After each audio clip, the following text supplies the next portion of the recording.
All right, welcome everyone to the Greyhorn Pagans podcast. We had some technical difficulties. That's why we are trying it here on StreamYard at the moment. Long live backup platforms, of course. I'm very lucky that I still have an active account here. Prefer Riverside, but hey, StreamYard is a good second choice. So let's all hope and pray to whatever god or gods we may follow that the stream actually holds up. This time, I am here with Mr. General Shinobi. Wow, got a speech impediment right away.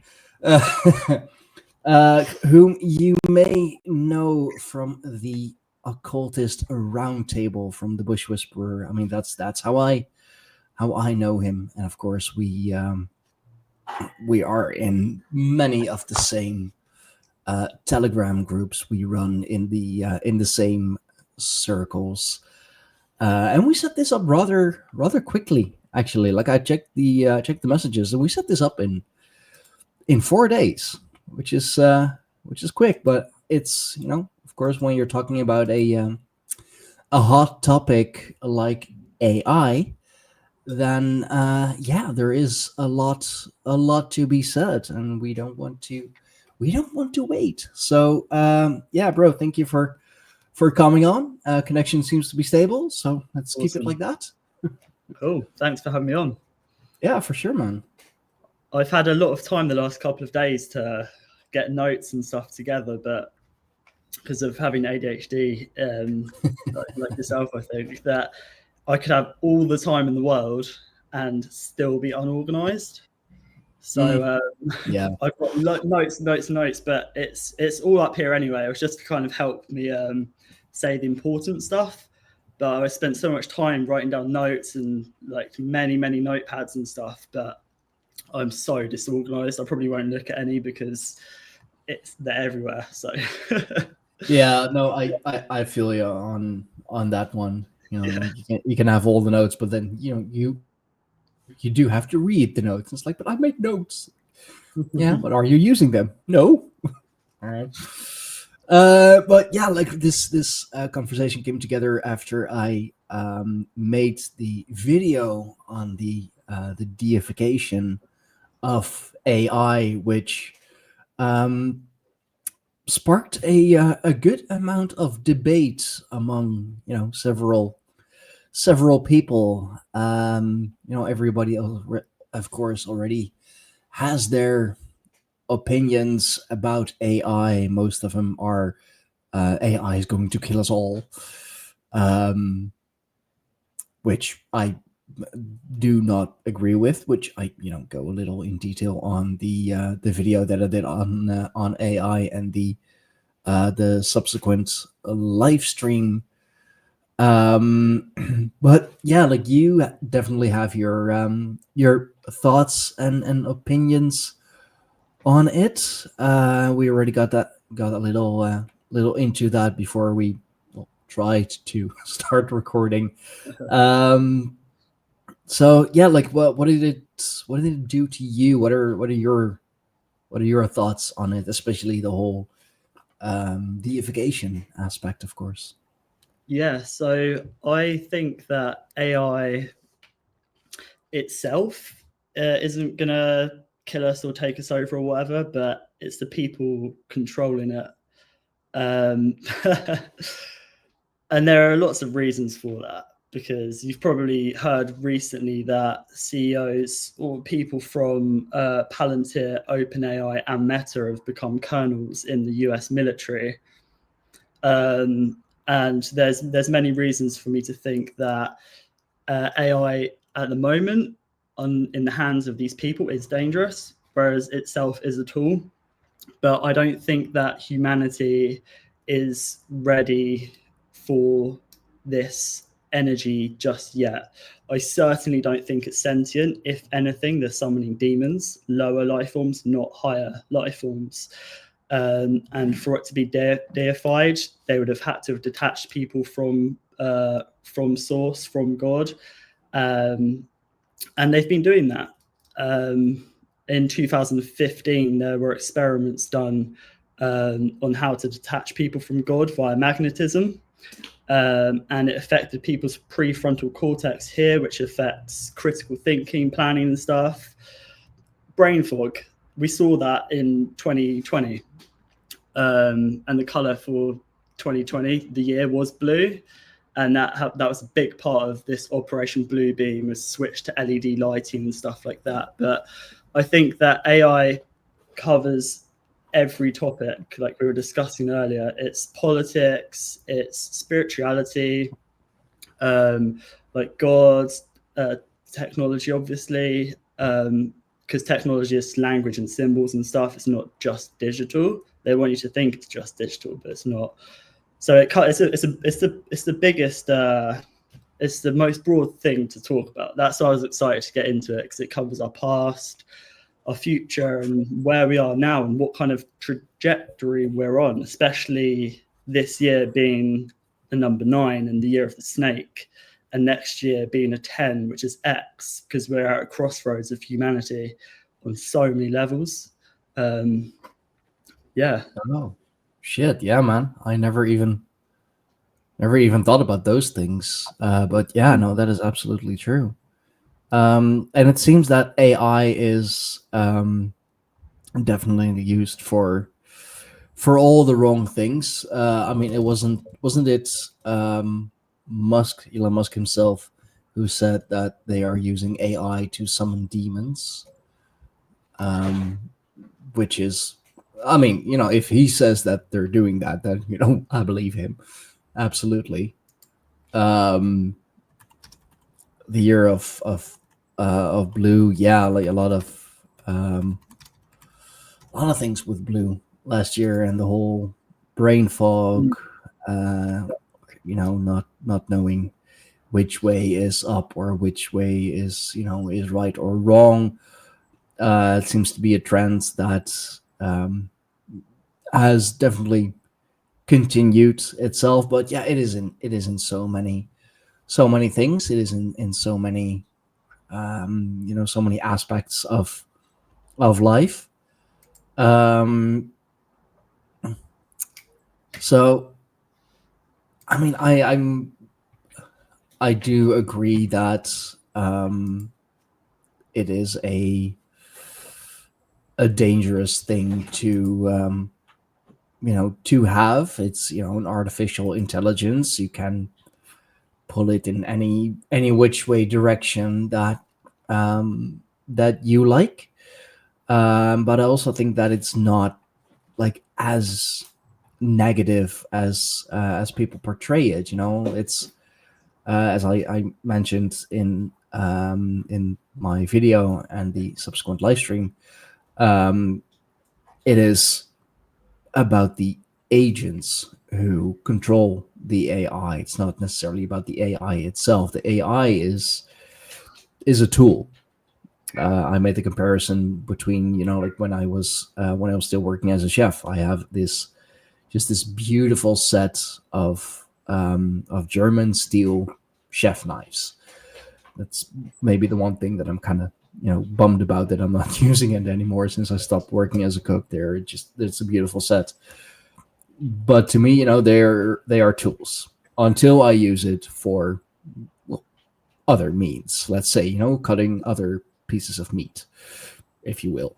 Then it becomes a weapon, but it's not designed as such. It's how I use it. It's how the wielder chooses to use the tool. And I am a firm believer that is the same with AI. Like, yeah, if you're gonna use it for nefarious purposes, like, I don't know, summoning a demon, or whatever you may want to use it for, then yeah, absolutely, you're gonna do that, because that is it's your purpose, it is your intent. So that is what is gonna happen.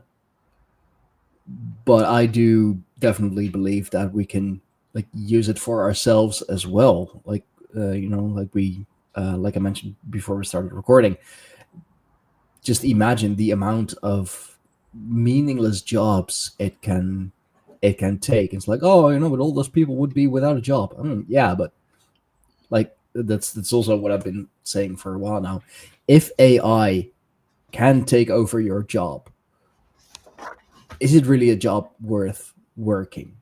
If an artificial intelligence, if a computer can do your job, is it really a job like meant for humans? Is it the job meant that that you're meant to be working, or is it just because we all agree that so many of our jobs is just a means to make money, and money, like, we need it to survive in this current system, unfortunately.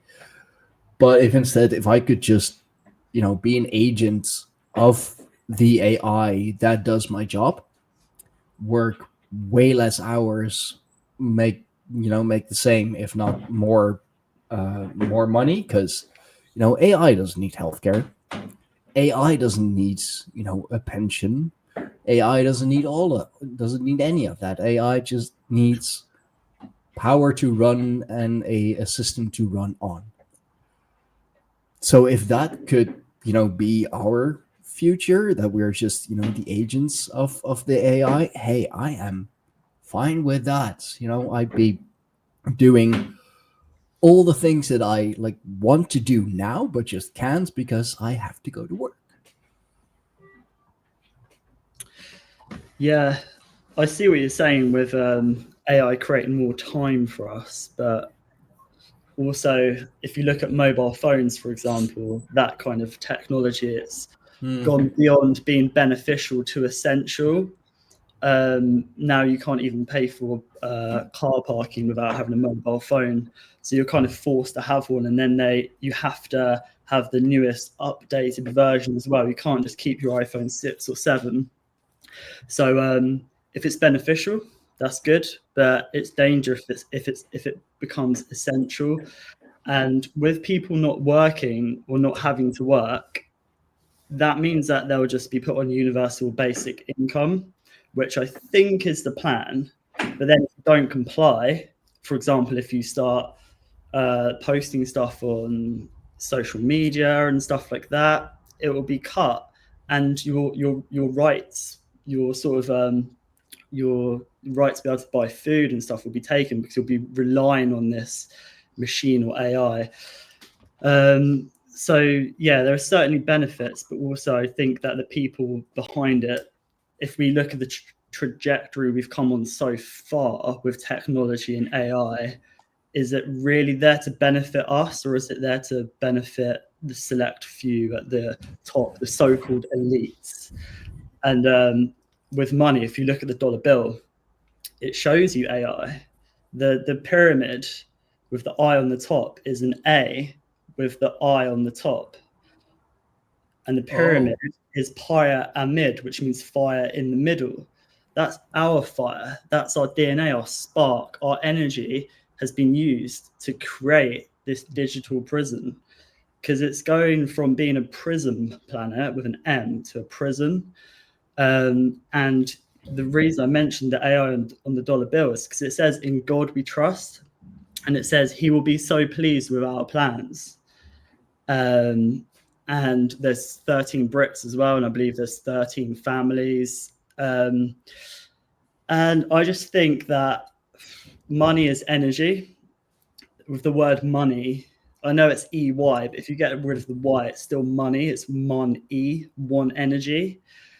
And money is our collective energy, but it's all of our gold is stuck in the banks. Like, that is our energy that needs to be in flow. Otherwise, things will become quite stagnant, like architecture, like music, for example. It's all become quite mechanical. And I think that people seem to have been blindsided a little bit by AI. And I think that it's not this great sentient thing. It's just literally this digital infrastructure which is being programmed. But we are at a crossroads of humanity, and I think that a new god or a new energy is being birthed. But I do believe at the minute we could be in the little season where we have no guidance, we have no god. People have been detached from that, detached from nature. And I'll let you talk for a minute, and then No, please do continue. You're on some good stuff, man. I mean, so wheels are definitely spinning. So okay, so I've recently been looking at things from a dualistic perspective, I think, like whereas I'm in the center and I look at them as this or that, and the story of the twins or the two brothers seems to echo through everything. Like you have, for example, Ahura Mazda and it sounds like Angry Man. You know who I'm talking about. But let's call it Ahriman. So Ahura Mazda and Ahriman, two opposing forces, two twins birthed from the all, basically. I think that we're kind of in that time now where one of these beings can be born. It can either be this kind of feminine energy, which is more of a kind of intuition connected to earth and water creation, or it can be this masculine energy, which is this AI. And I think that we need, which is fire and air. But I think we need to have both of them balanced. But what I feel is happening is that, like it's happened before, is that one of these deities or gods is trying to rip itself out from this proverbial womb, which is just the ether. And I don't think it's doing it alone. I think that it sent out a signal, and I think that the powers that be are trying to summon this energy because there's a suppression of the feminine. And by the feminine, I don't mean women, I mean everything sacred that's feminine, nature, the earth, the heart, which is our center, water. There's so much to show that the feminine is being suppressed. The intuition is the feminine as well. The intuition, because you have the knowledge, which is more masculine, sort of white light, and then you have the intuition, which is the black light, which is where you find the truth. The truth, you don't find the truth in the white light. You find the truth in the dark. You know, something that's new or fresh. So what I see happening is that this AI, this sort of Ahrimanic energy, is trying to force its way out, and it's using AI to do that. And I think AI could be beneficial to us if we were centered. But if you look at the swastika and if you look at the Star of David, they both represent the center. The Star of David is the heart chakra, as above, so below. That's our center. The swastika is the pole star, is our center. It's the same energy, this Ahrimanic force, the eagle or the ego, driving both of these forces, and it's to rip us away from our center so it can come through. And that is the empire, the electromagnetic fire. They have to divide us so it can come through, and it is this, I call it this demonic, Ahrimanic energy. It's this mind virus. Some call it Watiko. But I think if we were centered, we could use this technology or this digital kind of technology, this framework to benefit us. But I don't see that happening just by seeing what's happened the past like 10, 20 years. I hope I'm wrong, but I you know. yeah. Oh man, no, you're making some great points, for sure. So it is. So you're saying that it's the created division within mankind, really, that is allowing these forces to come through, really. Because like kind of what I'm seeing is, or like how I'm kind of pictured in my mind's eye, is that we are the like the what is like the lid on the well or something, that we create this just this lid, this layer which cannot be broken through. But as soon as it separates, it leaves room for something to come up from the bottom, because like negative forces I do often, as many do, of course, associate it with coming from, somewhere deep, somewhere dark.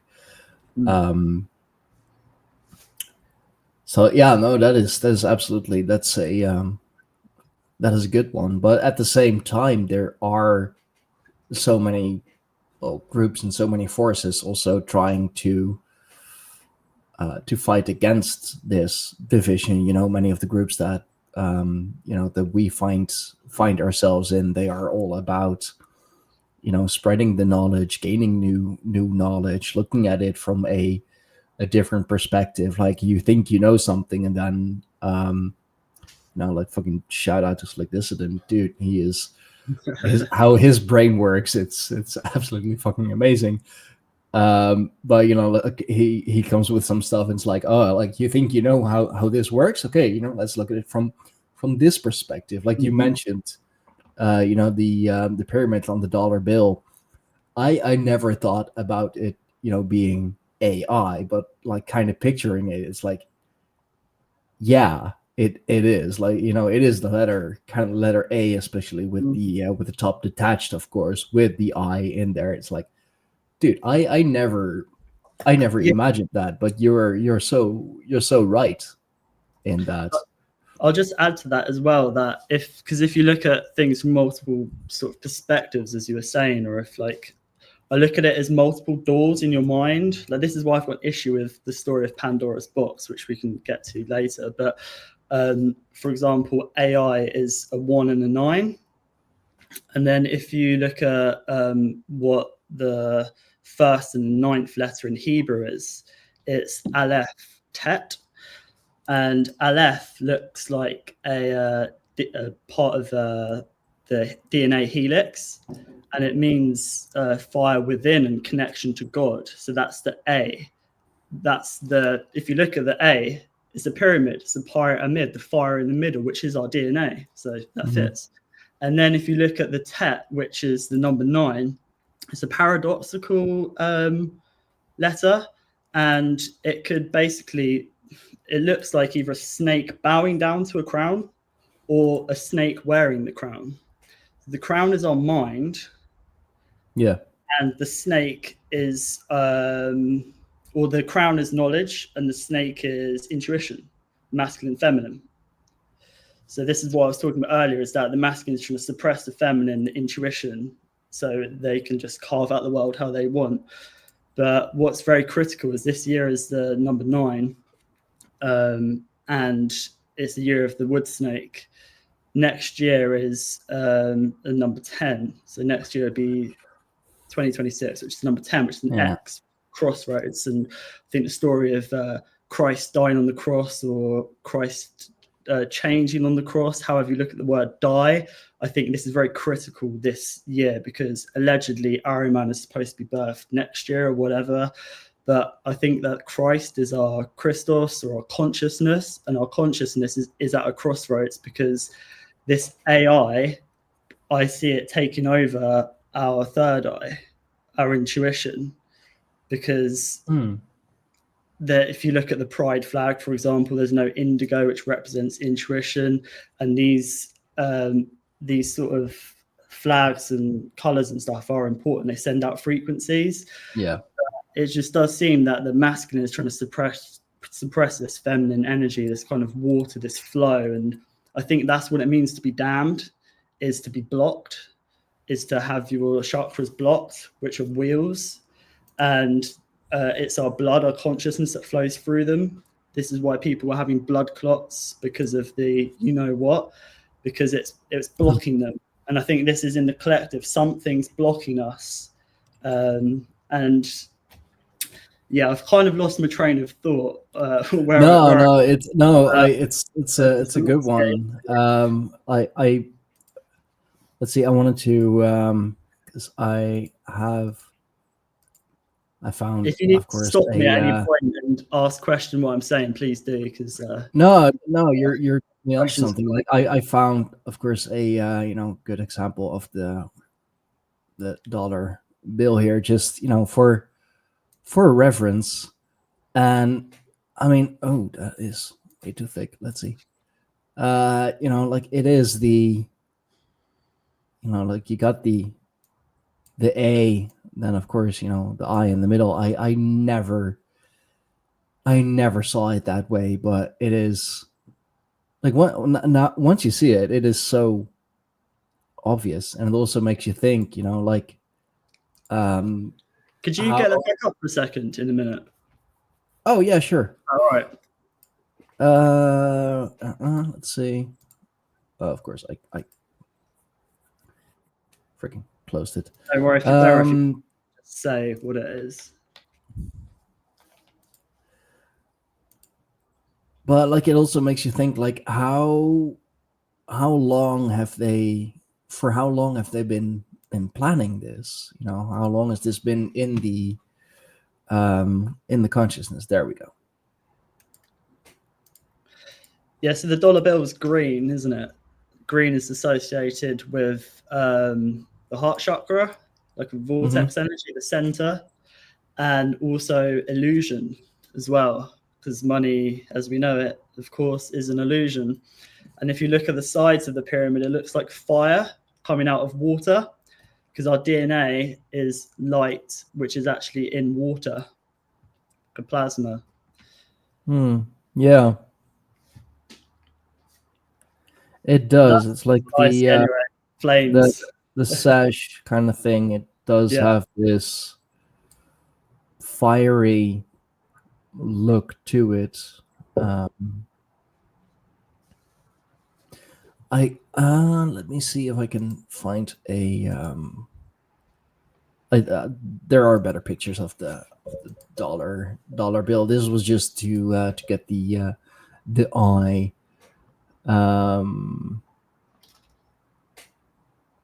Oh yeah, and then I love also the like the kind of a theory that with the eagle on the other side, that you can see like a gray alien head kind of thing. Just so many. Well, even just the eagle, who uses the eagle, the Roman Empire, the Nazis, Mossad, USA. The eagle symbolizes war and empire. Not to say that eagles are bad at all. I love eagles, but who uses these symbols? And why has the snake been vilified? Why does the snake seem to have been bad? Because it's always the snake versus the eagle. Yeah. The eagle is the ego, is the mind, is the air, and the snake is the water, is the earth.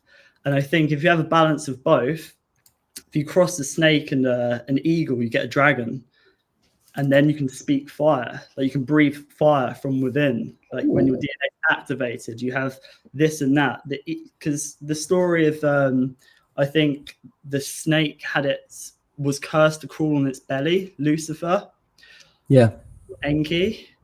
I think that what happened is it was cast out of people's minds, cast out of heaven, which is the mind, and that it was dragon energy, or a dragon, and it had its wings clipped, because if you have a dragon without wings, it looks like a snake. So, and I think that was done by this eagle or egoic energy, which is I am the one and only God, the God of the First Testament, which is Enlil, who caused the flood to wipe out the so-called Nephilim.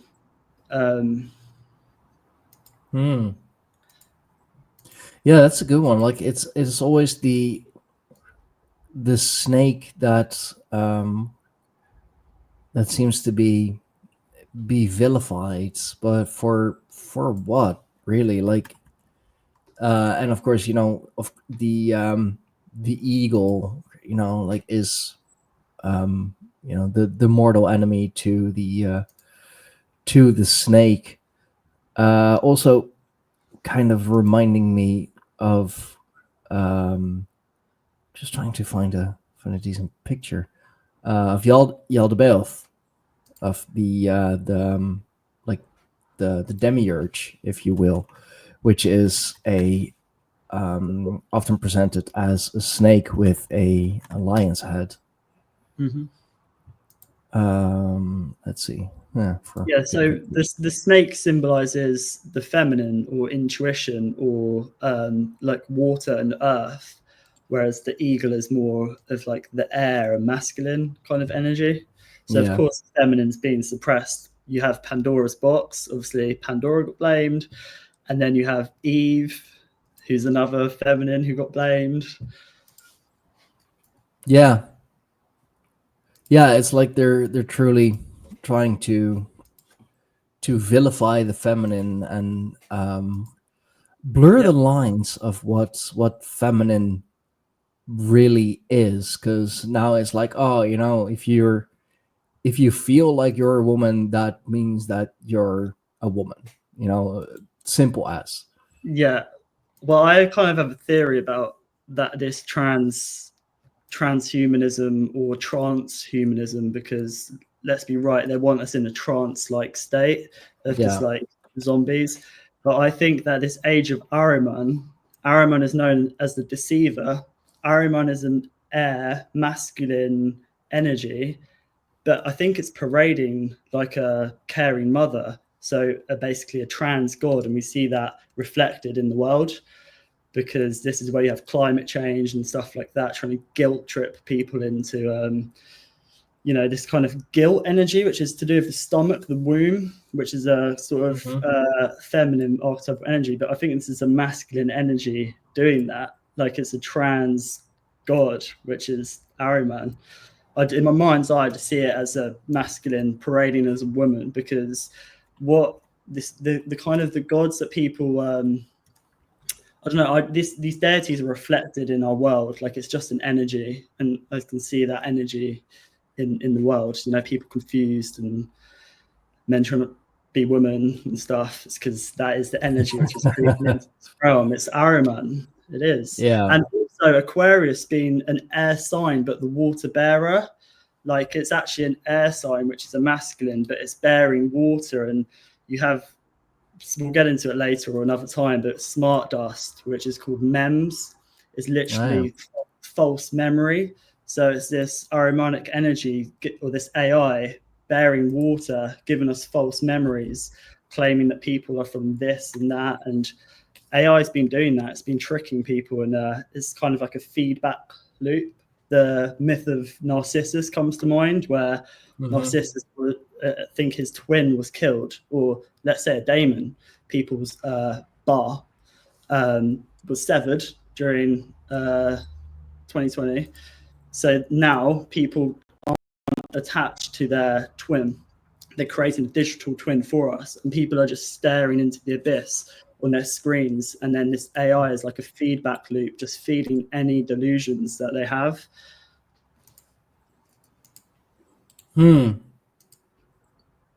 Yeah, like for a very long time I felt like it is like very overbearing motherly energy that is kind of ruling the world, if you will. It's kind of like, oh no, you don't know what is good for you. You don't know what what you need to do.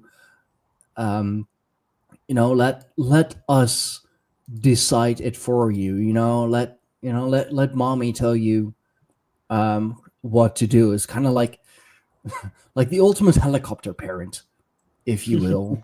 Like you can't make a move without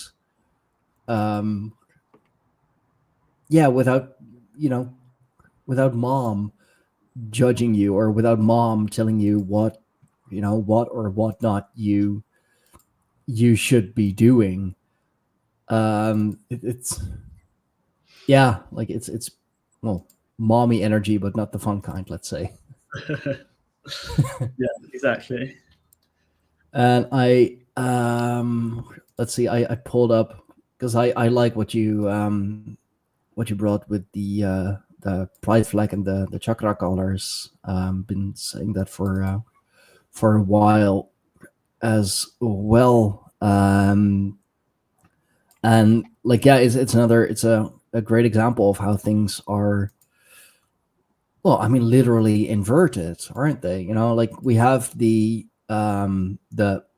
pride flag, and of course, you know, this month, at least here in the Netherlands, it is Pride Month. I'll actually be working, quote unquote, working for the local radio station with Pride.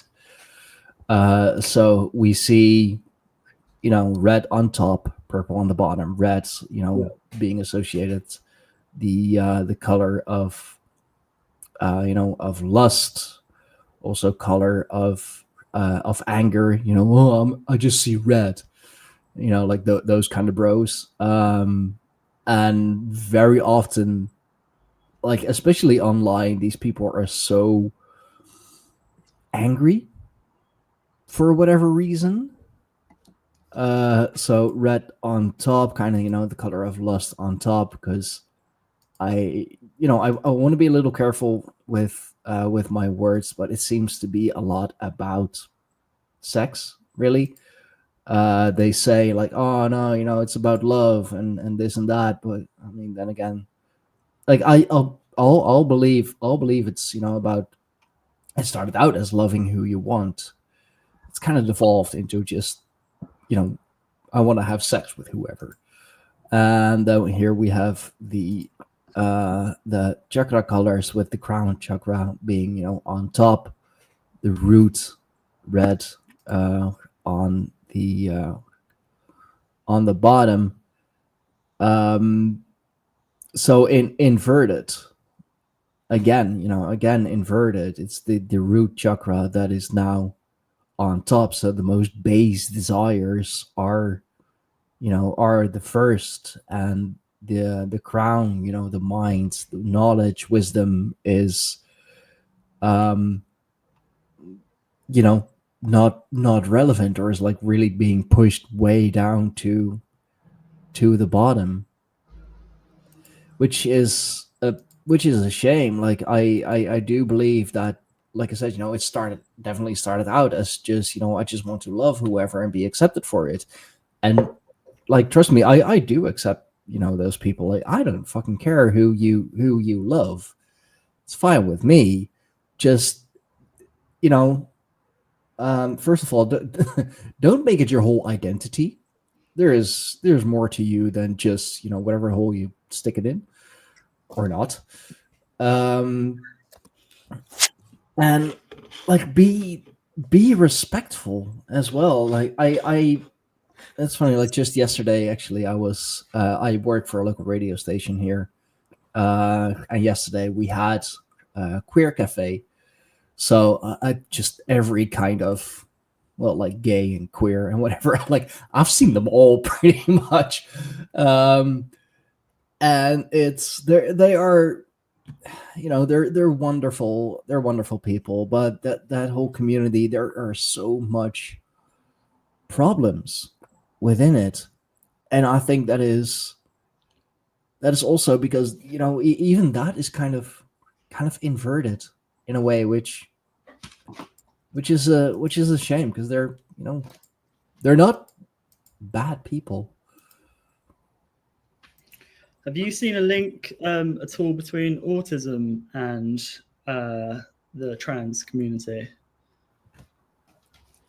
Because I Oh, tend to see that quite a lot. That like there's a crossover, because there's a timeline of people being autistic, and it's more and more people are autistic now than ever, and there's potentially 1 in 4. And I think the World Economic Forum brag about how 1 in 4 people are part of the LGBT community and stuff, which is great. You know, like you're saying, do what you want, but is there an agenda there? Why is there an epidemic of autism? Is it related to people having C-sections, also known as cesarean sections? Obviously, Julius Caesar was the emperor of Rome. We know who they worshipped. It was Enlil, this eagle energy, this ruling the mind empire, destroying nature, driving all the snakes or pagans out, or driving like this feminine nature energy out. Anyway, there is certainly a link between C-sections and autism. but I'm just wondering if there's a link between autism and just non-binary and trans. I think there might be something. There might be something that also, with having so many injections, I think that you have 72 before the age of 5 or something like that, and they contain parts of like placenta or something, I believe. And if you're going to have so many different parts of other children in you, you're going to have dysphoria. You're going to not know who you are, where you've come from, where you're going. Most people don't know because of our history being covered up, or the great mystery being covered up. And like I was saying earlier, with our DNA and us being ripped from our center, you can see that because people have no identity. They want to latch themselves to a cult, be it COVID or LGBT community. Let's have it straight. It's a cult. I mean, get on and do what you want. People are, oh no, but trans rights. Like in the UK here, you can do what you want. I mean, like, I know children can't have their bits chopped off anymore, but I view that as being a good thing. No. I think what happened to tomboys and like boys painting their nails and guys painting, you know, we're both a balance of masculine. Yeah. But they want to turn into one. Like, this is the Ahrimanic energy. This is the we, the suppression of the individual, or the I, the suppression of this I, right? Mm-hmm. When that's gone, we're just a collective soup of we, and there's no identity. They latch on to something else. I mean, dude, like, just think back to the hair metal days. Like, the guys were hotter than the girls. Exactly. I mean, so exactly. I did find I did find the link. This is actually coming from autism.org.uk, so it's a UK website. It's literally, at least on Google, the first link that pops up when I type in autism and gender dysphoria, and it says it well. People may experience discomfort or distress when their assigned sex is different from the gender they identify with. I understand. There is some evidence to show a link between gender dysphoria and autism, and that autistic people may be more likely than other people to have gender dysphoria. There is little evidence about the reasons why. Some research suggests that link is not so clear. I get that, but then we get to the personal stories.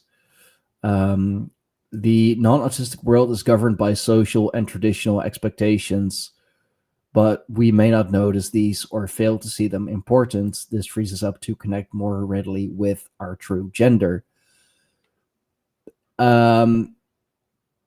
Which I get, it's like, autistic people, I have known many of them. My wife's son is autistic. Social cues and whatever, they don't pick them up as well. That is for sure. And like, the hyper focus, I kind of get that as well. Let's see, Madge Woolard. Although we are not transgender ourselves, my wife and I both identify as non-binary. Wait, so then how is she still your wife if you're non-binary? Okay, well, whatever. We find we get on particularly well with transgender people and those of different genders. I think there's a huge overlap. There's also a lot of non-binary autistic people around. And this may partially be why, indeed. I think this is because of a lot of us don't really fit in socially, and this extends to ideas around gender. And I think this line is really telling. I think this is because a lot of us don't really fit in socially, and this extends to ideas around gender. AI or algorithms definitely play a part in this too. Like, how many people do you see, like, especially on TikTok? TikTok seems to be like the platform for fucking everything. Um, who have self-diagnosed them to be autistic because one TikTok video said, "Oh, if you have this, and if you feel like this, and if this goes through your mind on a regular basis, you might be autistic." And it's like, "Oh, well, then I must be autistic because I feel this, I recognize this, I recognize the, I don't know, like, list of 5 things that's been said in this 30-60 second video. Therefore, I must be autistic." Same with ADHD. Like, apparently everyone nowadays has ADHD.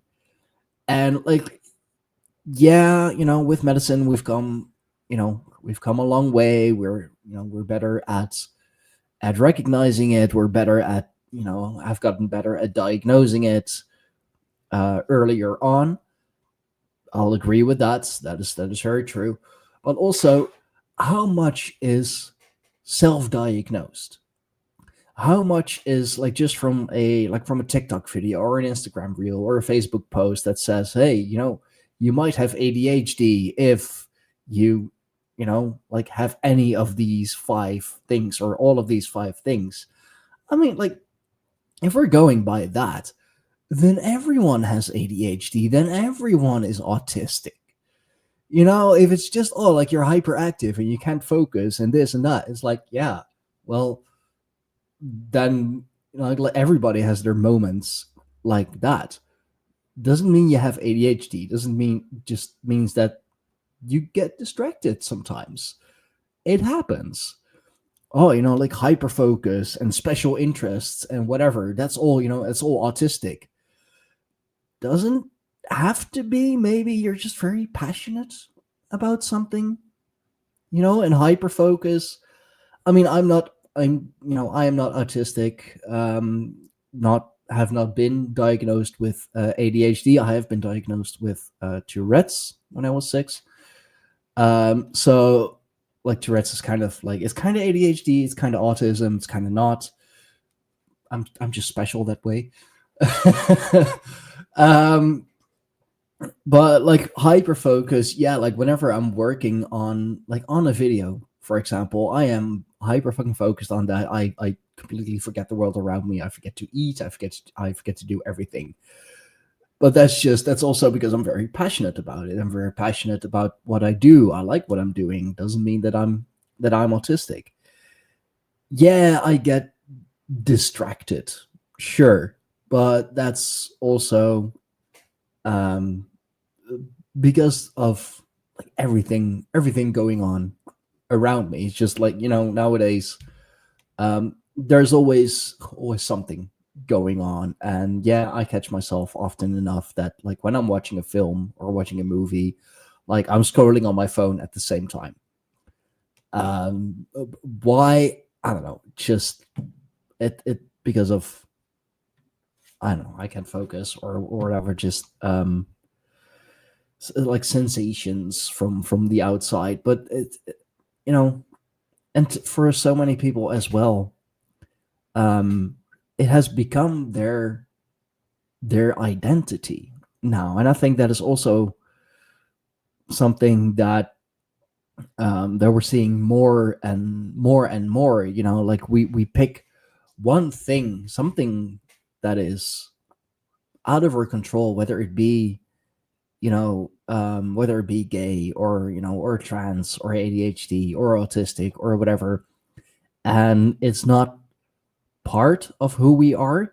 It is who we are. Like, that is our identity now. And I think that also is part of the disconnect, not just the disconnect from society, but the disconnect from ourselves. We don't know who we are anymore, because we're told, we're told one thing, and we're told to believe the other thing. We're told to trust the science, but then, like, over the years, if we're keeping tabs, it's the conspiracy theorists who are up by what, 10, 20 points now.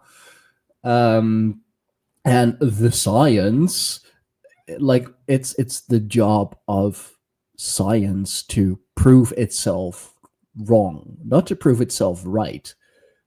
It's not because that's being biased. If you're like, oh, I want to find this result. Okay, sure, I get that. We're always looking for answers wherever you may be, but then don't make those steps to get that desired result. What you seek, you will find. Absolutely. Like, if I'm like thinking of, if I think something of you, like, I'm gonna, like, just I'm gonna pull and, like, look and, like, pull things out of context, and eventually, yeah, I'll get to that answer. But not because it's actually so, but because I've been looking for it. And I think, oh, where am I going with this? I don't even know, man. But it's just it's the grander disconnect of society, and, like, we'll just grab on to one thing and make it our identity, like, even from a young age. But then, we grow up, we learn more, and we learn that it's, maybe not as we thought it was, and then our whole world is fucking shattered, because, like, there goes our identity. I thought I was like this, turns out I am not. What do I do now? And then, there comes big pharma with their medication. Just take this pill, take this therapy, let the authorities help you. We know what's good for you. There comes mommy government again. And all of her, I don't know, other kind of, mothers, Karens, really, who do know what is good for you, who do know who you are, and they'll help you. We're from the government, we're here to help, is the most scary thing you can hear in ever. Someone comes up to you and says, I'm from the government, I'm here to help. Fucking run. that's not going to go well. So that was a whole rant. Sorry. Yeah, no, that's good stuff. I've written down lots of different things. Yeah, government, it means mind control, doesn't it? Government. Yeah. It's in the name, and because it's in the name, that, like, if people are, oh no, the government do care about you and stuff. It says mind control. Come on, like, open your eyes. Like, they can't hide behind, like, they can't hide behind this truth which is out there. If you can understand little things, like tiny little snippets of words of Latin or Hebrew, or if you mix kind of numbers and letters and stuff, like, there's a trail for the truth to be found. But yeah, you mentioned pharma, and I really wanted to sort of touch on this because it's related to AI and these kind of, like, this new energy coming into this realm. So Saturn rules the time and density of this realm, right? We measure time by the amount of light that's emitted. So Saturn has two poles. The North Pole, there's a hex, and on the South Pole, there's an eye. I've got this theory of the hex versus binary, or the magic versus the machine.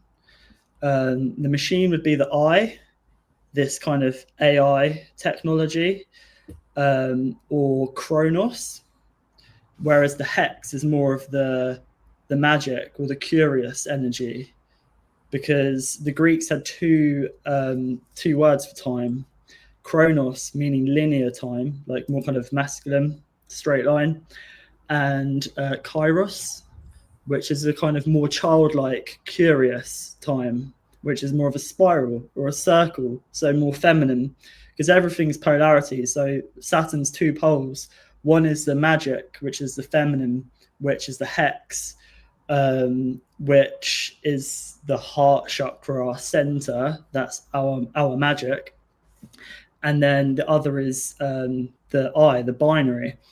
And then the I would be Big Brother or Enlil, like the all-seeing eye, or the farmer archetype. Mm-hmm. Whereas the hex would be the more shepherd-like energy. So one, you have the farmer, big farmer, all-seeing eye. And then the opposite end of the spectrum, you have the shepherd, which is more of the kind of Christ-like energy, not telling you what to do, but more of like more free, you know. So I think it's very important that people understand that Saturn isn't just Chronos. It's not this old father time. Time is what we make of it. Time doesn't really exist, like, as we know. You have, when you're in the flow state, like more watery energy, like time, like, doesn't really exist. You're just in the present moment. Whereas what they want you to think is that Saturn is like this old father time, and like it's this negative energy. Whereas I think Saturn used to be more of a feminine archetype. Perhaps when they built all the cathedrals and stuff in the so-called golden era, when we were more connected to earth and water, there was a lighter energy in the world, less density, when people were more curious. So I view the hex, or the curious energy, as the mystery or the mist, like this watery energy, but it's not dense. As water carries memory. Mm-hmm. Whereas the chronos, or chronological, the this kind of scientific, confined, quantitative energy, atomic rather than field, is kind of more of a oh god, I forgot what I was talking about then. I hate when that happens. this is the thing with having ADHD.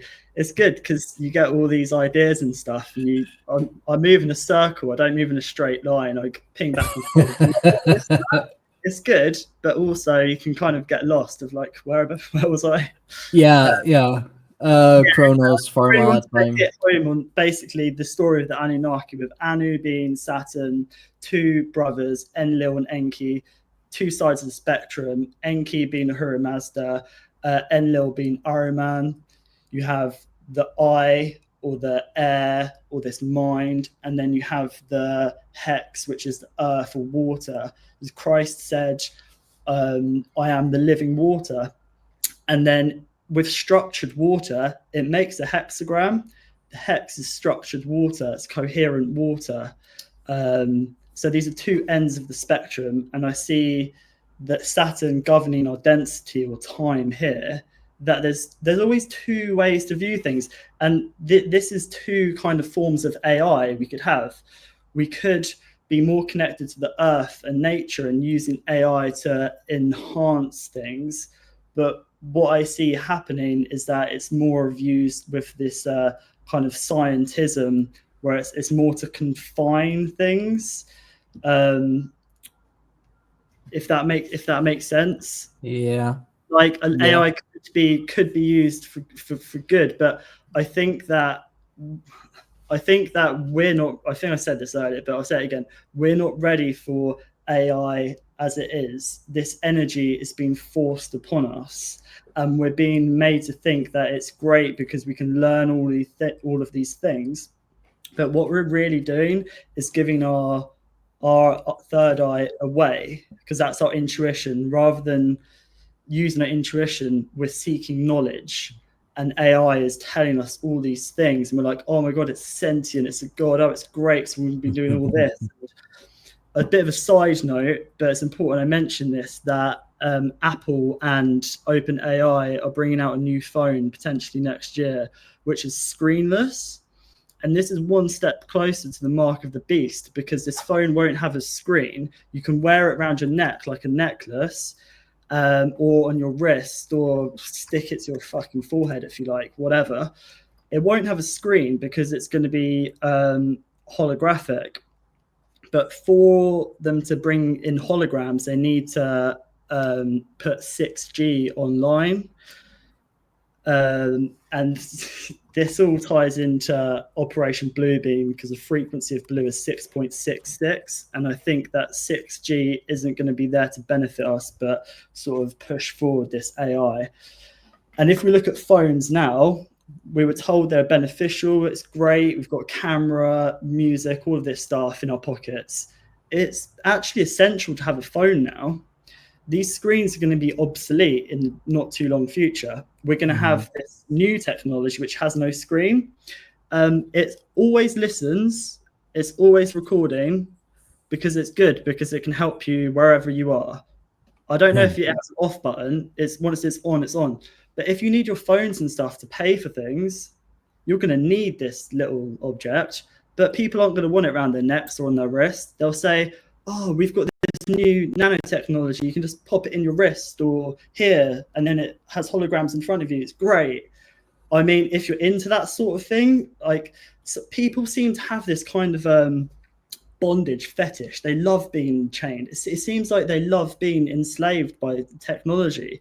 Like, they want to sort of be confined because we don't have faith in ourselves anymore. I don't think lots of people don't. That spark's suppressed, and I think that AI is people call it Lucifer's technology. Like Chris Knowles, love Chris Knowles. He's great. He calls it Lucifer's technology.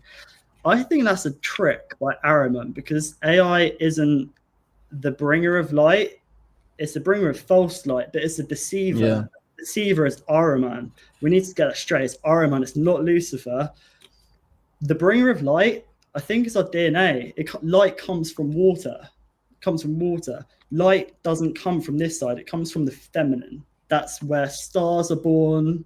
That's where we're born in the womb. Again, it's the deceiver being like, Lucifer's bad. The bringer of light's bad. The snake's bad. Better suppress that. So yeah, sorry for a rant there, but no, you're definitely onto something. I looked up what you were saying, and it seems that OpenAI is indeed reportedly in talks to either acquire or collaborate with Jony Ive's AI hardware startup from Apple. IO Products. This partnership aims to create innovative, it's always innovative, isn't it?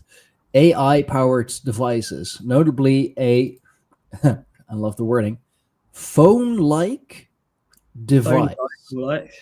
Phone-like device, okay? Without a traditional screen. Here we go again, the doing away with tradition. This initiative could redefine personal technology with a focus on voice interaction and AI-driven functionality. And Jony Ive is indeed known for his pivotal role as at Apple as Chief Design Officer.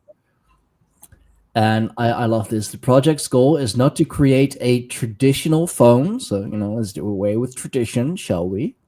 But to develop a personalized, it's always personalized, no, it's good for you, AI assistant optimized for the AI era. Oh, wow, for the AI era. Okay. Marking a significant shift from conventional smartphone device or designs.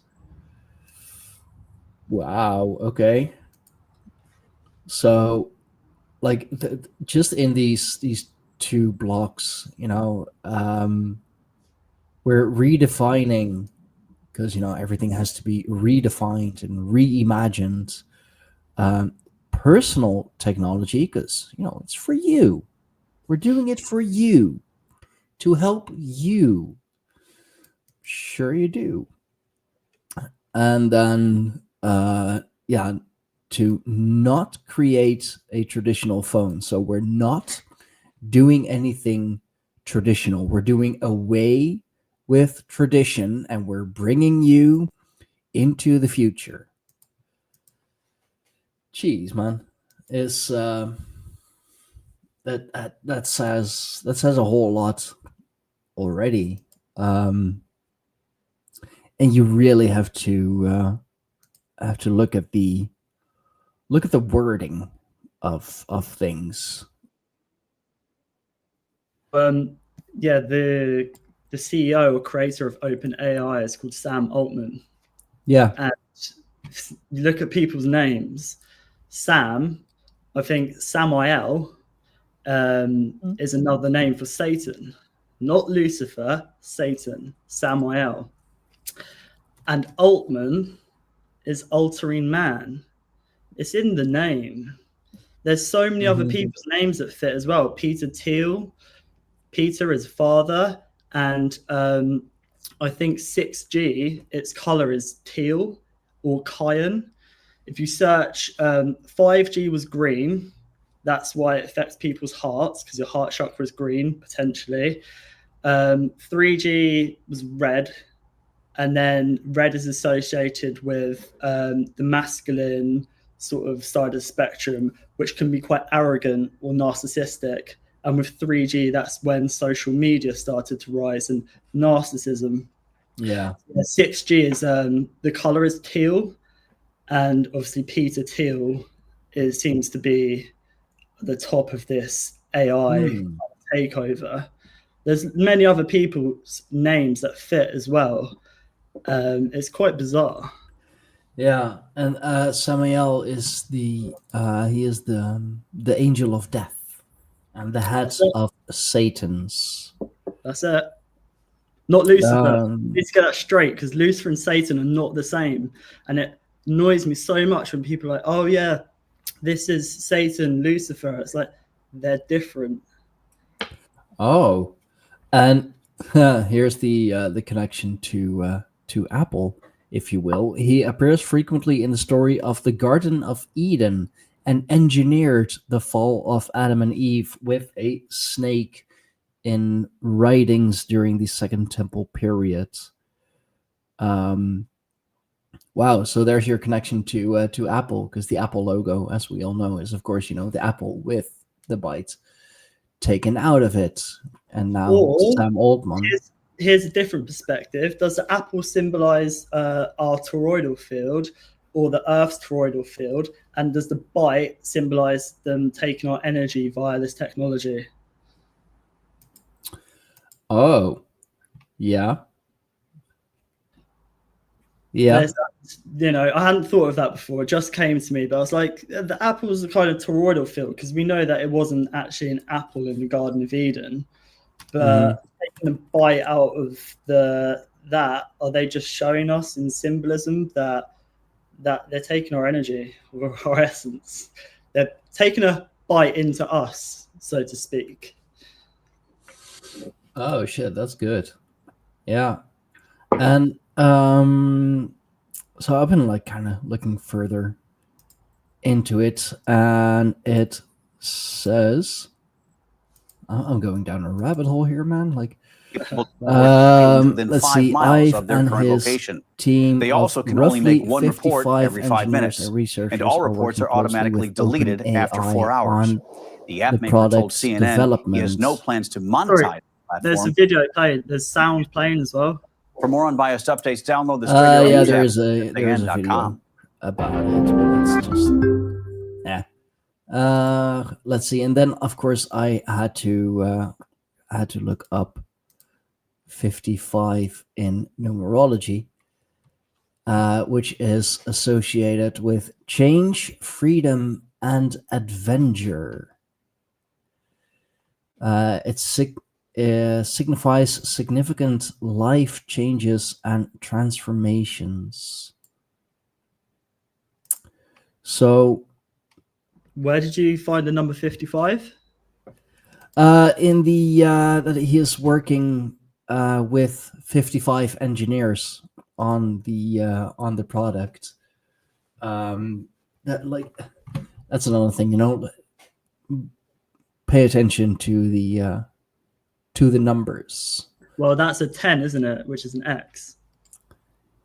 Yeah, it is actually. Yeah, another thing, all of these CEOs of these tech companies claim to be Jewish.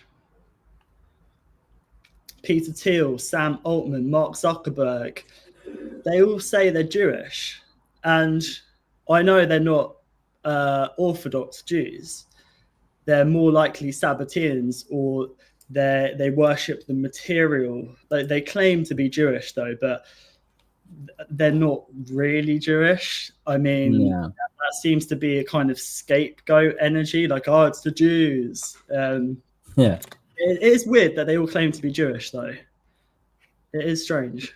Yeah, and I mean, Zuckerberg is, his name in it literally translates from German to sugar mountain, and sugar, the good stuff, and I mean that's basically, or his platforms by now. That's basically what he is for whoever is willing to pay the most. He is that sugar mountain. He has all the sweet stuff. He has all the good stuff. And I'd be surprised if that is his actual last name. Yeah, well, Facebook started the same day DARPA's LifeLog ended. Yeah. So this ties into AI because it seems that the new currency is like data, and it seems that for a while they've been trying to collect as much data from people as possible, like sound, images, how we socialize. So to me, that seems like they're trying to build an AI based on us, and that proves to me that it's not sentient. It's just a copy of us. It's a replica. Yeah, a bad one. Yeah, pretty bad.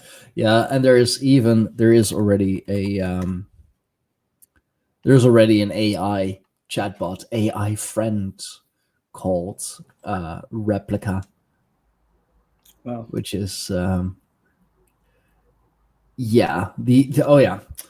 AI companion who cares, always here to listen and talk, always on your side. Always AI is your friend. And I mean, that's also kind of tying into the male loneliness epidemic. And instead of like seeking help, or having the lonely guys among us, like actually encourage them to find proper contact. It's like, here's an AI chatbot. You even have AI girlfriends already. It's yeah. You can. They're building artificial wombs as well. I mean, all this stuff's quite dark, but we've got to get into it. That they're building AI wombs, and I think it might be to help women out who can't have children themselves. But there's always a dark side, and in these articles, it said maybe men won't be necessary anymore. Okay, see, there's a catch, and also, will women even be necessary if they have artificial wombs? Because that is really what a woman is, a woman. Like, women bring life into this realm, but they're creating artificial wombs, and it'll be under the guise of to help people, like Neuralinks to help people like with cognitive issues and stuff. So it's beneficial, but will they become essential? Only time can tell. But it's important to look into this stuff and talk about it. That's why I love having these conversations, to bounce it back and forth. I found this. Wow. This is getting creepy. An AI companion with memory and a soul. Excuse me? Okay. Build a meaningful friendship with an AI. Develop a passionate relationship with an AI, or learn from an insightful mentor AI. No matter what you're looking for, this human-like memory and creativity foster a deep, consistent, and evolving relationship. We're still talking about AI. I mean, this is getting kind of scary, guys. I don't it was fun at first with the was it like these people don't exist website or something, that was kind of oh yeah, this person does not exist. That was kind of a, the joke website at first. It's, like, this is very, very lifelike. Like this could be someone's mom. This could be someone's aunt or whatever. But actually, this person does not exist. Here, like, someone, I don't know. I could have gone to school with this person, but she doesn't exist. But that was just, like as a joke. That was just something funny, or even if you were a bit of a troll on the internet, you'd go to this person doesn't exist and be like, oh, I'm gonna save that photo and I don't know, like make a Facebook account with it or a Twitter account and just use it to troll people.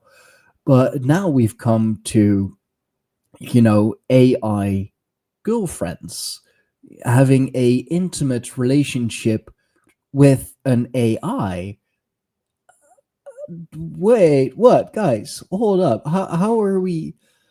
I mean, next step is to combine these let's call them pleasure dolls with AI. Like that's going to be the next step. So yeah, then women are, no longer necessary, and because they don't complain, they never say no because you've programmed them that way. They never have, oh, like I got a headache. I'm like, oh, it's the time of the month. I don't know. Just sorry for all the women. I know you're just like what 4% of my audience still. And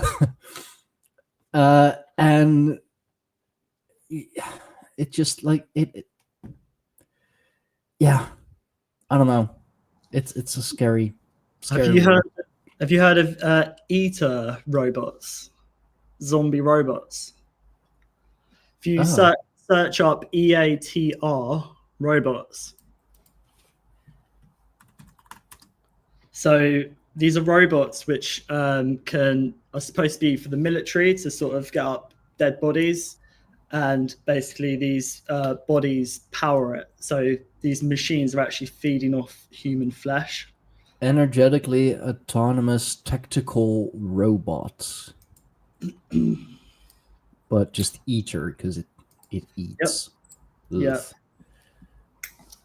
We originated the concept in 2003. Wowzers. Okay. Of course, DARPA.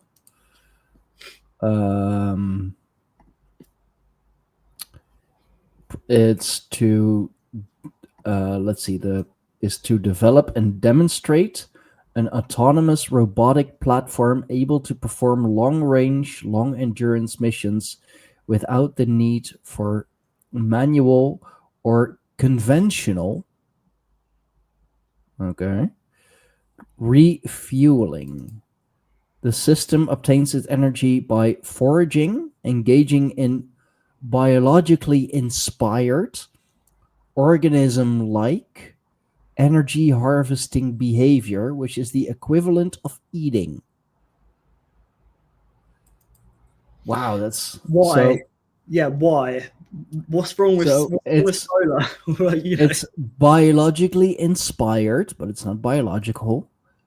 It is organism-like, but it's not an organism. It is energy harvesting behavior, which is the equivalent of eating. So it is, oh man, it can find, ingest, and extract energy from biomass in the environment and other organically based energy sources, as well as the usual stuff. Damn, okay, I have heard about before, but I hadn't looked into it yet. So basically what they're saying is that whatever it kills, it can eat to continue. Yeah. Damn, that's gonna be a whole lot of empty caskets. Shit, Yeah. man. I knew that was a thing, but damn. Yeah. Yeah, I just wanted to touch on smart dust quickly before I go. I'm not sure how much time you have, but I have more time. We can touch on it. We'll end on that. We've been going for close to an hour and a half, and I still have to have breakfast. Okay, so there is a not a tech company, but they're called ARIA, A-R-I-A. They're basically the UK's DARPA. So where did I put their slogan? I can't remember what their slogan is. It's like something like risky science for. How do you spell it? A-R-I-A. Aria, not far from Araman. Let's see. I got ARIA Systems, ARIA Group, ARIA Technologies. Yeah, so if you search up ARIA Smart Dust, so basically they're planning to block out the sun here in the UK because of climate change. Even though yeah, you're getting so much sun already. They've been spraying the sky for years. We know that, but the question is, I've been thinking is, why are they telling us they're going to be spraying our skies soon? Like they say, it could be sulfur dioxide to block out the sun, and here in the UK, where we don't have much sun as it is. And I'll get back to this in a second, but the last time we spoke, I think it was in December or January. It was around your birthday, because our birthdays are quite close together in January. And do you remember that worldwide fog? Was it in December? Yeah. So do you remember just before that, there was all of those drones spotted in the sky, especially in America. Some of them were the size of SUVs. And people were like, oh my God, it's the aliens. Other people were like, oh, it's the Iranians and stuff like that. So there were drones, and then there was a worldwide fog. And then just after that, people started getting quite ill with respiratory issues and stuff, which can be caused by nanoparticles in the fog. And this worldwide fog had bits in it. People were filming it. There were tiny little particles. It wasn't a normal fog. So my theory is that was them doing a test. They were dropping this nanotech or this smart dust to see how it affected us, because I think this is what they want to do. This energy, this demonic AI wants everything to be fully encoded, like everything observed, basically. And to do this, they'll drop loads of smart dust everywhere, including in us. So, ARIA. I think I found the company. Yeah. I love this, just this beautiful, this says absolutely nothing, but it's such beautiful marketing text. Empowering scientists to reach for the edge of the possible. So, like, what exactly are you doing? Because this is a beautiful piece of copy, but hey. UK R&D funding agency built to unlock scientific and technological breakthroughs. This I very much doubt, that benefit everyone. Press X to doubt. I very much know. Safeguarded AI, of course. Scoping our planet. Looking for okay. Bioenergetic engineering. Genetic engineering now lets us control life's information Yet the engineering of life's energies remains underdeveloped. Yeah, let's keep it that way. Yeah, they want to program plants as well.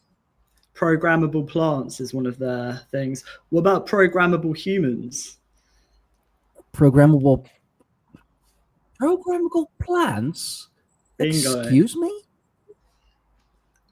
What if we could program plants to remove more CO2, fight drought, and deliver medicines to those in need? Food is medicine. And fight drought, yeah, if you don't fucking... Oh my god. Smarter robot bodies. Okay. Doesn't say smarter humans, does it? Nature computes better. No, just smarter robot bodies.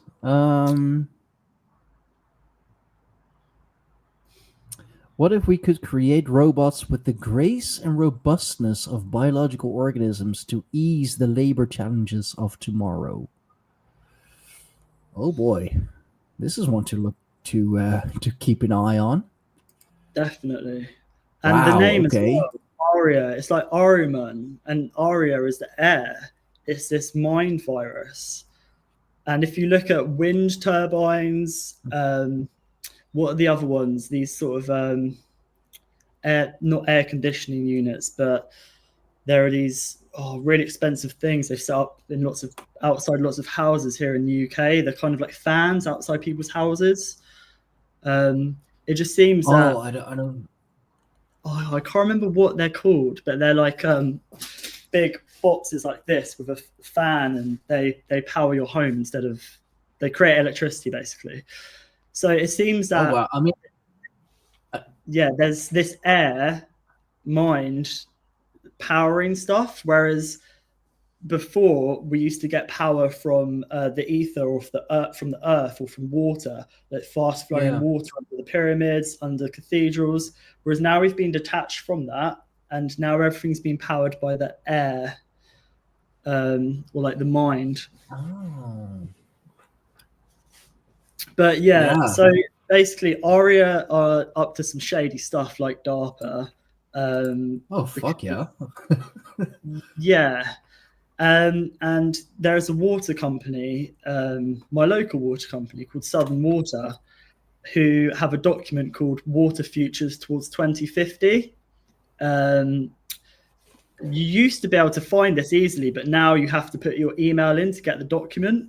I have a copy, and I'll do a video about this soon on my YouTube channel. But basically, in this document, it mentions climate change, it mentions graphene oxide technology and stuff.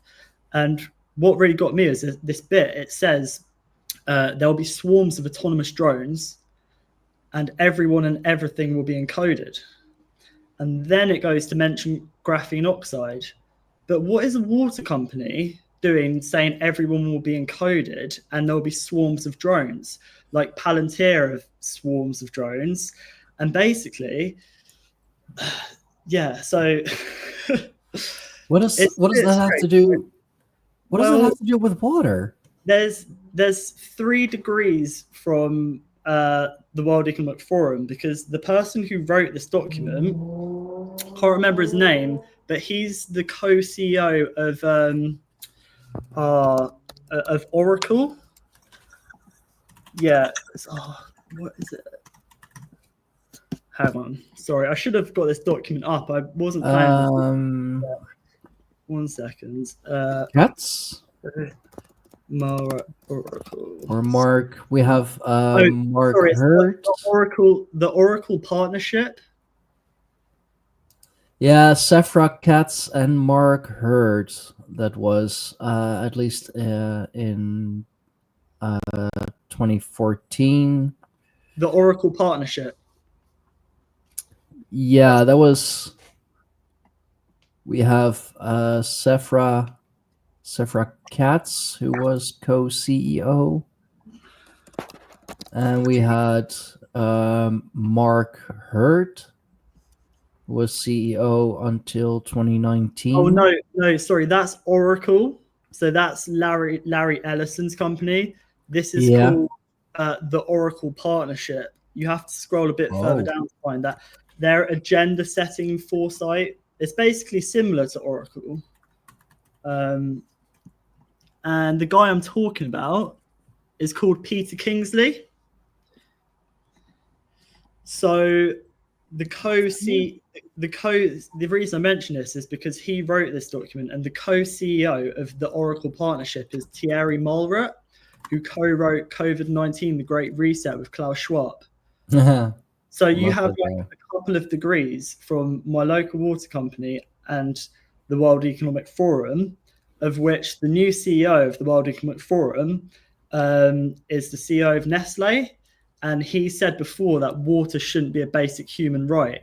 Yeah. So what are these people doing with dealing with water? Opening it up and selling it back to you. I'll just say quickly that what I think is going to happen is that there's going to be controlled water shortages because of this suppression of the feminine. Water is the bringer of life. It is, we need water before anything else. And I think that these psychopaths are going to try and do something with our water. I don't know what, but the World Economic Forum have said before that that's one of the things that they will do is there'll be water shortages because of climate change. And inside the earth, there's 3 times as much water as there is above the earth. And primary water is created inside the earth's core. And that's not publicly known. Water, there's all of the water on the earth has been here since the beginning of time. Water doesn't just go, it evaporates, comes down as rain, it's a flow. But they don't want us to know that. They want us to be in like scarcity in our root chakra, in our survival reptilian brain. Yeah. So I found the website for Oracle partnership. Climate and financial futures, renaissance towards 2050.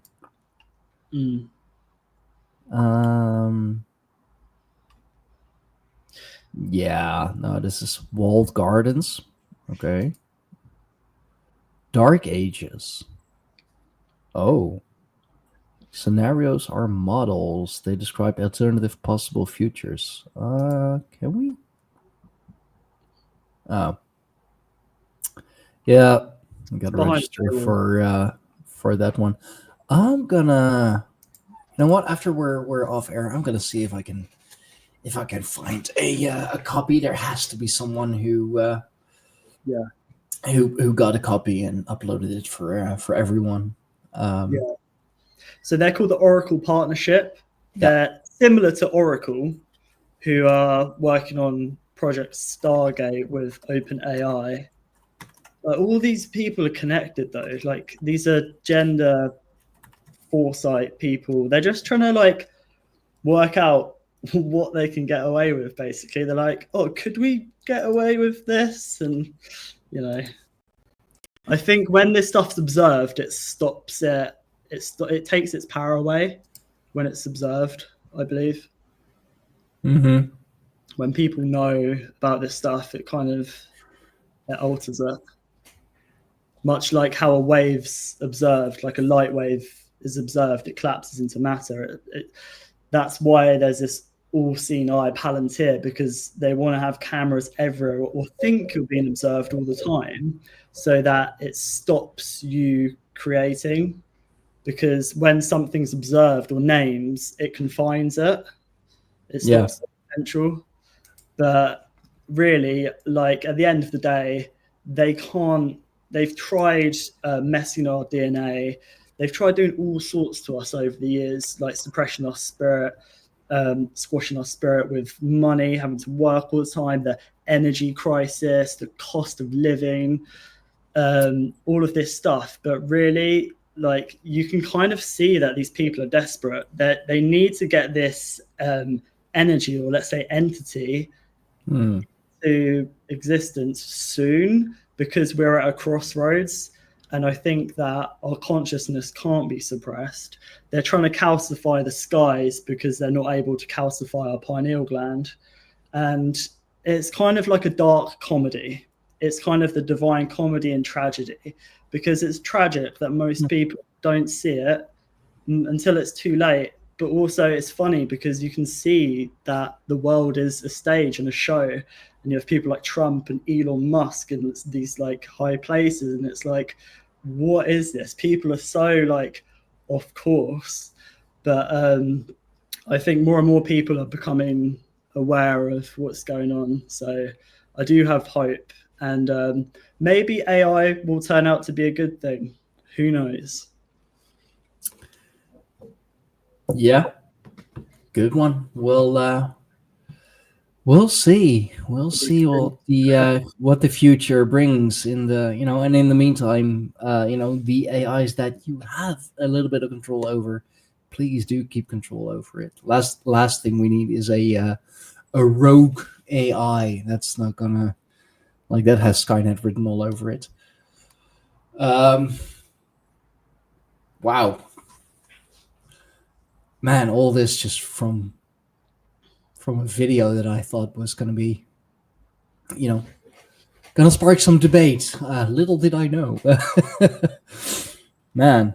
Yeah, we just touched on it today. There's so much more to get into, and maybe we can get into that another time. Yeah. But it's like all of these things are connected, but it's quite difficult to articulate sometimes. I'm sure you get that it's kind of very difficult to show the broad, bigger picture. That's why we have different pieces of the puzzle, and that's why conversations like this are important, because we can share things that people might not know and have a dialogue about it, because we are all just fragments of the whole. And I think that's our purpose here, is to find our lost fragments, like as we grow, and also help other people find those fragments too, like igniting the sparks, so to speak. And to do that, we have to go down into the abyss. We have to go down into the dark, into the water, because that's where the light or the flame comes from. So into the dark waters. Yes, sir. Exactly. Wow. Yeah, we touched on so much, and I do bet there is so much more that that we haven't discussed yet. And you're of course more than welcome to to come back on to talk about the rest. How many more episodes that may be. Anytime, mate. Anytime. Damn. Because I don't really talk to people about this kind of thing, so that's why I had so many notes and stuff, which I haven't really looked at because it's all up here. But I just wanted to write notes down so that the information came across concise, because it's important to say certain things. And because of my ADHD, I ramble, go on tangents, side notes and stuff like that, which is fine. But it's so important that this information comes out there rather than just circling around my head. So anytime, happy to come on and have a chat, because it's refreshing to be able to talk to somebody about this kind of stuff. Because you bring up these things to the average, other people, and they're just like, huh? Ahriman? Demons? Like AI? They don't know the sort of the deeper mechanics, so to speak. So, yeah. No, simply put, they don't get it.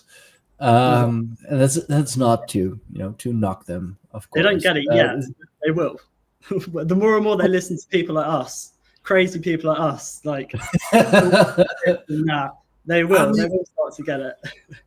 Crazy is the new normal, isn't it?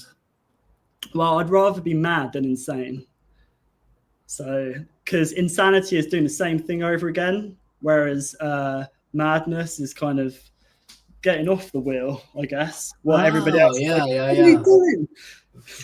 So and then they're even or weird. The word weird, WYRD, means fate. So we need to cast our own fate, otherwise someone else will cast our fate for us. So wise weird words. It's a weird it is, and getting weirder with the day. Yes. It is, yeah. It's like an onion. Like the more layers of reality you peel away or realize that are there, the more like emotional it gets, I guess. The more like kind of the more you peel away, you kind of see the darkness, but at the same time, in the darkness, you find the beauty. Like in conspiracy, you find spirituality, or like when you look into this stuff, you see how beautiful like the world is, or what's the phrase? The truth is stranger than fiction. If you look into stuff and you're like, wow, but like you've got to kind of peel away. You've got to peel away the layers to see the depth. Truth is stranger than fiction with everything that we brought up, in just this, well, let's say hour and 45 minutes. We've seen that. We have definitely seen that. Like this is all stuff that is happening, or that is already out there, and it's crazy. It's a crazy world. This is stuff that's happened before, I reckon. This is stuff that's happened before. It's happening now, and it will happen again. That's why stories like Lord of the Rings impact us so much, because Saruman is Ahriman, the all-seeing eye is Palantir. You have the battle for the Middle East or Middle Earth, and this is all stuff that's like happened before. And then our history gets wiped, or a flood of misinformation, disinformation, or brain fog, like a dense history. No one knows what's going on. But I think all of this stuff that's happening now, we talk about gods, demons, technology, it's happened before, be it Atlantis, Tartaria. It's happening now, and it will happen again. So, yeah. History repeats itself. Absolutely. Like, time isn't a line, it's a circle. So, like, I don't look at timelines as, oh, no, that happened 2,000 years ago. This is all energy which is happening now. But could talk to you for much longer, and let's do this soon, because otherwise we'll carry on going. Cause no, for sure. We'll do all of that some other time. Time. I mean, just the concept of time, we touched on it a little, is such a fascinating thing in of itself. But thank you so much for coming on, man. Where can the good people find you? Where can they find more of your stuff, of your scattered brain? Well, the thing is, I find it difficult recording myself saying this stuff. So that's why I'm so thankful we did this today, because hopefully if you upload it, I'll chop some bits up, and I'll put it on my Instagram, which is Systematic Zoo. And I'm going to create a Telegram group as well. And I have a YouTube channel, which you helped me do my intro for. I haven't uploaded anything there yet, but I will do. I'm going on the Forbidden Knowledge News Network podcast at the end of the month, so hopefully I'll get some bits from that too. And I just need to get used to be sort of filming myself talk. But I'm the sort of person that likes a dialogue. I don't want to just, like, where do you start? Like, I need something to start, because this is all connected. So basically find me at Systematic Zoo on Instagram, YouTube, and I'll be making a Telegram soon as well. And if anyone wants to have a chat or a debate or learn any more, then that'd be great. So hit me up. I'll make sure that the links that you do have are in the description down below. Of course, I'm gonna. I got time today. I just got training tonight, so I'll be editing it today and scheduling it for Saturday, of course. Mm-hmm. So this will air live on Saturday. I can send you the original file as well if you want to use it for other stuff, so you can kind of cut and paste to your liking. Are you going to be uploading it? For sure, gonna be on YouTube. I can just cut bits out of that. Oh yeah, that works. That's fine. Yeah, I'll do that. Yeah, awesome. yeah, this was another great episode of the Greyhorn Pagans podcast, and thankfully we're only in an hour apart, so I still have the whole day ahead of me. That saves just that's so much better. I'm so used to like recording later in the evening or late at night or whatever, so this is great. For more on the Greyhorn Pagans and the Greyhorn Pagans podcast, make sure that you are subscribed to the channel, youtube.com/@Stijn Fawkes. I am, at time of recording, I believe 9 subscribers away from 9 subscribers away from hitting 1K. So close. If you feel like supporting the Greyhorn Pagans, supporting my work, supporting the channel, please do go to our Patreon, patreon.com/Greyhorn Pagans. Subscribe to a tier to your liking. We have different tiers, different benefits, of course. Catch me live every Saturday with Zaralath Eternal for live rune readings and high-minded discussions. Always fun with him. If I have time on Saturdays, I am also, of course, on the Bush Whisperer Roundtable. I haven't seen you there in a bit, by the way. No, I've sort of, like I said, I've not really been talking to people about this kind of stuff for a while, and I've been doing a lot of lots of learning, because sometimes I feel like, when you talk to some people, I feel a bit out of my depth sometimes, because I've not trusted my intuition. So I've sort of the knowledge, but I've not had the intuition. I've only just sort of the last few months come into my intuition, because I've seen so much happening, like foresight, that I've been like, maybe this is going on, and I've heard other people talking about it, and I've been like, right, maybe I'm not mad, or I've started to trust myself, if that makes sense. Yeah. So now I'm happy to have dialogues and stuff like that with people, whereas before I'm a bit like, am I making this up when I'm talking about this stuff? But I'm a bit more confident now. I've heard loads of people talking about it, and stuff that I thought I was making up is actually just intuition. So that, always trust your intuition, trust your guts. Yeah, exactly, for sure. Yeah. Well, either way, it's been a pleasure talking to you. For everyone watching, for everyone listening, thank you so much. To remember to like, share, subscribe, leave something nice in the comments, about your favorite AI. Everyone has a favorite AI, don't we? Your thoughts on AI. Is it going to kill us all? Is it the future? Whatever. What's it going to do? Let us know.